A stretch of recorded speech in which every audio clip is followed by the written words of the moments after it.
To print the TPU 85A parts, I'm using the classic painter's tape build plate. So start by just removing the previous one.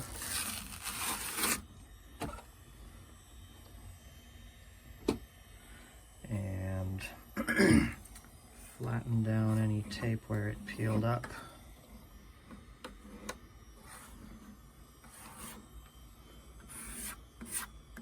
I haven't really been able to get the extruder to pull the filament out of the dry box properly. So to get reliable results, I've been having to basically stay in the room the entire time it's running and pull out some more filament by hand every 5 or 6 minutes. And air in here is at 23 degrees Celsius and 60% humidity, but 5 minutes of exposure to the air doesn't do the filament any harm, seemingly. And the build plate temperature is set to 30 degrees. The nozzle temperature is set to 250 throughout the print, which is a lot hotter than what Tech says should work, but I don't know what kind of printer they were using for their testing. The nozzle, by the way, is 0.6 millimeters hardened steel. And that works a lot better than trying to use a 0.4 millimeter nozzle with this filament.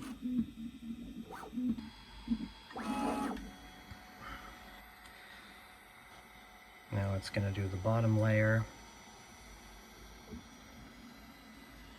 The longer break in time between the previous print and the next one allows the moisture to get into the filament a bit, so this outer wall is likely to have a few breaks in it, but experience tells me that's not an issue.